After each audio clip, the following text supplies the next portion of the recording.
Hi friends, आज हम बनाने जा रहे हैं ब्रेड पकोड़ा। बारिश के सीजन में ये ब्रेड पकोड़े बहुत ही अच्छे लगते हैं। तो आइए देखिए ये कैसे बनते हैं और इनके लिए किन किन चीजों की जरूरत होती है। अगर आपको मेरी चटनी का रेसिपी चाहिए तो इसका लिंक आप मेरे डिस्क्रिप्शन बॉक्स में देख सकते हैं। ये है बेसन, इसमें अब हम डालेंगे स्वाद अनुसार मसाले।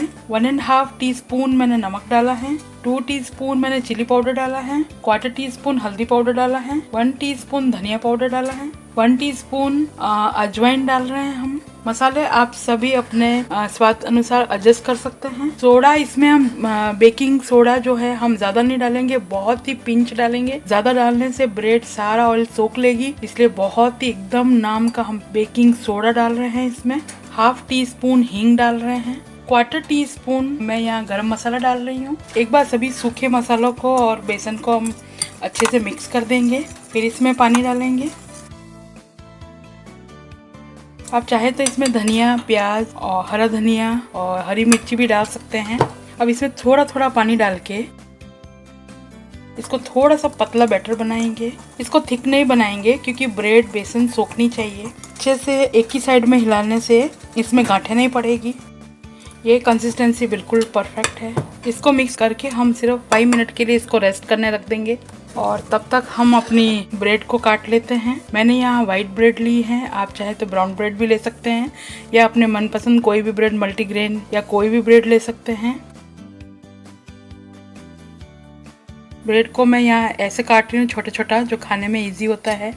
आप चाहे तो ये शेप में भी काट सकते हैं और आप चाहे तो ऐसे ट्रायंगल भी काट सकते हैं। लेकिन ब्रेड छोटी करने से इसको फ्राई करना भी इजी हो जाता है और खाने में भी इजी हो जाता है। इसको फ्राई करने के लिए आप कोई भी ऑलिव ऑयल ले सकते हैं। मैं पीनट ऑयल में इसको बना रही हूँ।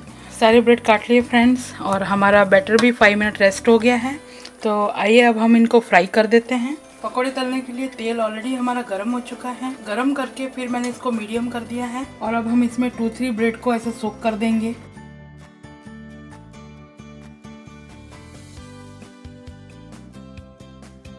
और इसको बारी बारी इसके अंदर ऑयल में डाल देंगे। ये पकड़ने में भी इजी है और फ्राई करने में भी इजी है। अगर गैस आपको बहुत कम लगे तो इसको मीडियम हाई कर दीजिए, पर हाई अभी नहीं करना है इसको।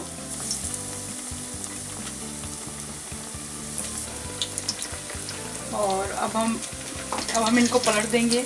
एक साइड थोड़ा हो गया है तो हम इसको पलट देंगे ताकि दूसरी साइड भी हो जाए।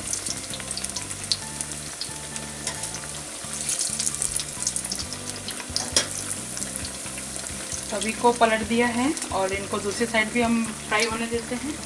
हम फोर्क की सहायता से भी इनको पलट सकते हैं, तो इजीली पलट सकते हैं इनको। अगर बड़े स्पून से आपको नहीं इनको पलटना है तो एक एक करके आसानी से पलट सकते हैं। 2 मिनट के लिए इधर पकाएंगे, 2 मिनट के लिए दूसरी साइड इनको फ्राई करेंगे। तो अभी तक हमारा मीडियम हाई था।